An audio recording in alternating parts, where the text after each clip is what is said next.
Hello everyone, this is Glenn Irvin and this is a quick video about creating folders in Schoology. I believe it's one of the most important aspects as far as putting out materials to your students and making sure that they're organized in some manner.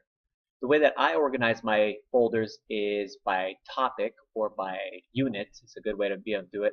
And I put all of the materials within that unit inside of the folder. Most of the times I actually create folders within the folders so that it breaks down even further and it's easier for the kids to navigate and be able to find items. So first thing is creating the actual folders is super easy. You're going to go to your materials section in Schoology. You're going to click the add materials and then the first option is add folder. There's various different colors that you can choose from here. I'm just going to choose orange there and then you name your folder and I'm just going to name it example.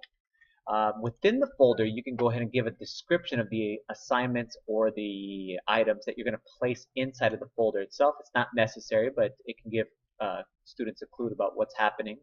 One of the great features is you can actually set a beginning and end date to your folder. So you set a date here, and then you could set an end date also, and then that folder is only available between those two time periods. It's kind of nice for organization as far as a folder's out there for the time period and then it just disappears. Disappears for the students but not for you. The other thing is when you're working on the folder you can just make it hidden so the students can't actually see it until you're ready and you can make it visible. You can also set available after the start date or available during the date range. So if you want to go ahead and have it start on a Monday at 8 o'clock in the morning, you can do that very easily here. So I'm just going to just make it visible and I'm just going to create it, my example one.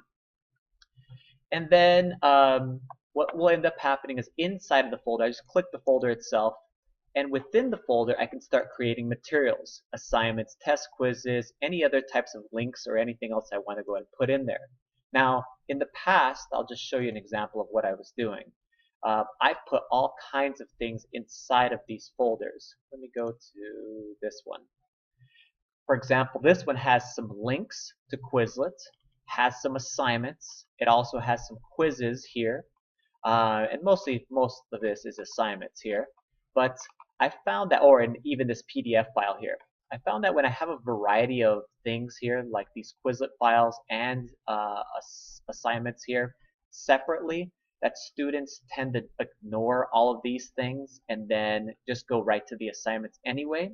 So embedding these types of links or files, PDF files, or whatever kind of document files within the assignments themselves has proven to be a lot better of an idea.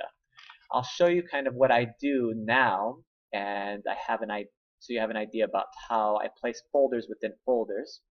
So this is my online Spanish 2 class. I'm going to click level 1. So this is just a simple folder. This is the first thing that they completed was called introduction. Okay. But now they're working on level 1, which is basically a unit of information. And each week, a new unit is opening up. So we have the first week was this vocab. The second week was the speaking and listening quest here. Then this week I have reading and writing. And you can see next week I'm going to be working on epic projects and the epic exam. Now, you can see that these things are actually hidden.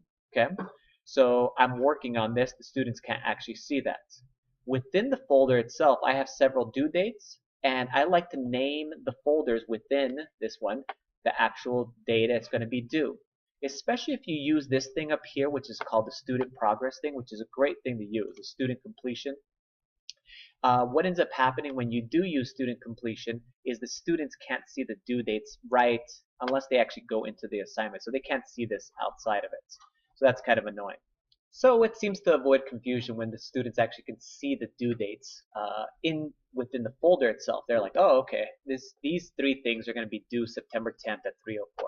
So it's made life a lot easier for my students, a lot less questions on my behalf too. Cool, that's folders. It's super easy to use. I would highly recommend using them, especially organization-wise, just for yourself, but also your students can find things a lot easier. That's all I got. Adios.